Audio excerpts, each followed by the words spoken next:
Φίλες μου, είναι όλα έτοιμα για τη μαγειρική μας. Έχω κάνει και τα απαραίτητα τατουάζ. Τώρα ξέρω να μαγειρεύω. Θα βάλω και γατάκι, γιατί ψιλοσυχαίνομαι. Πρώτα πρέπει να ξεντεριάσουμε τη γαλοπούλα. Θα τα βγάλω όλα, θα τα βγάλω όλα. Τι είναι αυτό? Τι έφαγες, μωρή γαλοπούλα? Πώς το κατάφερες αυτό? Το φάγε ολόκληρο, το φάγε ολόκληρο. Τι είσαι χαμένο. Συνεχίζουμε. Πιάνω κάτι ακόμα, πιάνω κάτι ακόμα. Το στικάκι του Βενιζέλου, εδώ ήτανε, η λίστα Λαγκάρντ. Είχα φάει τον τόπο, Αθώος, αθώος. Μες στη γαλοπούλα, μες στη γαλοπούλα, όλα βρίσκονται. It's time to play the music, it's time... Λοιπόν, κυρίες και κύριοι, που τις βρέχω λίγο, γιατί έφαγε το στικάκι, κακιά γαλοπούλα, κακιά γαλοπούλα. Λοιπόν, βεβαιωνόμαστε ότι το πτηνό είναι νεκρό. Δεν σαλεύει, δεν σαλεύει. Και ξεκινάμε. Θα χρειαστούμε 2 ώριμες ντομάτες, τις οποίες θα τις πολιτοποιήσουμε. Κάπως έτσι. Τι, φοβάσαι, φοβάσαι, φοβάσαι, Α, είμαι η ντομάτα, μη με σκοτώνεις, σε παρακαλώ. Και όλα έτοιμα. Τα βάζουμε όλα σε ένα μπολ. 3 αυγά. Χτυπάμε τα αυγά μεταξύ τους να ομογενοποιηθούν.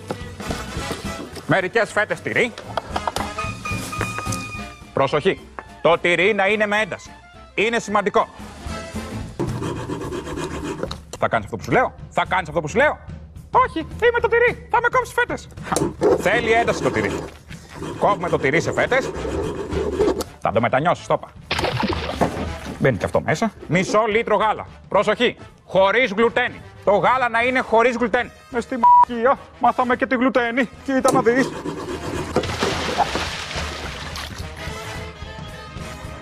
Ανακατεύουμε μέσα στο μπολ. Προσθέτουμε λίγο ατίθασο τυρί ακόμα. Και μετά τα περνάμε από το τηγάνι. Τα περάσαμε από το τηγάνι. Δεν μας πήρε χαμπάρι. Τι καλά. Τις χάσαμε τηγάνι. Η γέμισή μας είναι σχεδόν έτοιμη. Την τοποθετούμε στη γαλοπούλα.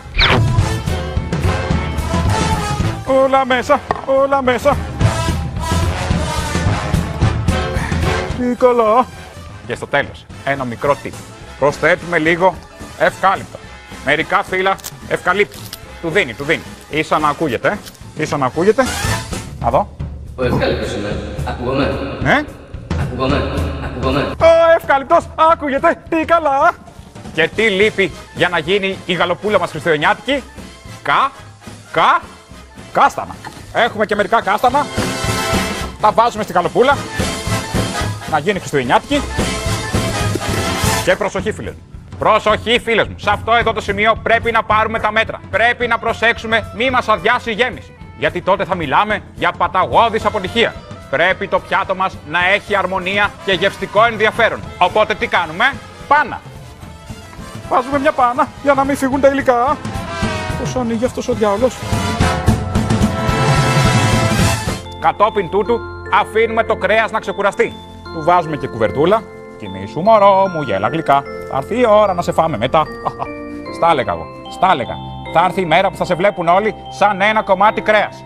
Στα έλεγα, εσύ με κορόιδευες. Τι μου λέγες? Γλου. Ξεκουράσου τώρα στα ψη. Τι καλά. Η γαλοπούλα, φίλες μου, πρέπει να αναπνέει. Πώς θα αναπνέει η γαλοπούλα? Τι καλά. Σπλαντεριά. Το κάνω για να απελευθερώσω τα αρώματα. Βάζουμε ένα ρολόι για να ξέρουμε τον χρόνο ψήσης. Προσθέτουμε ένα αυγό ακόμα. Γιατί όχι. Και εδώ, φίλες και φίλοι, μπλόφαρα. Είμαι μπλοφαδόρος.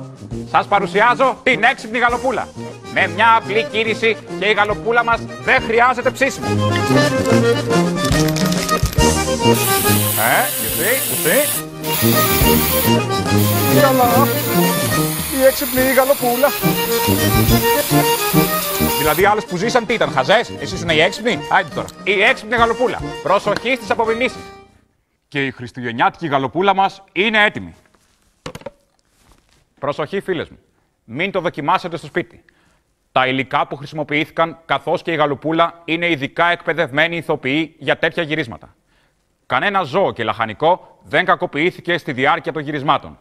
Σε περίπτωση μαγνητοσκόπησης, οι παραβάτες θα τιμωρούνται με πρόστιμο.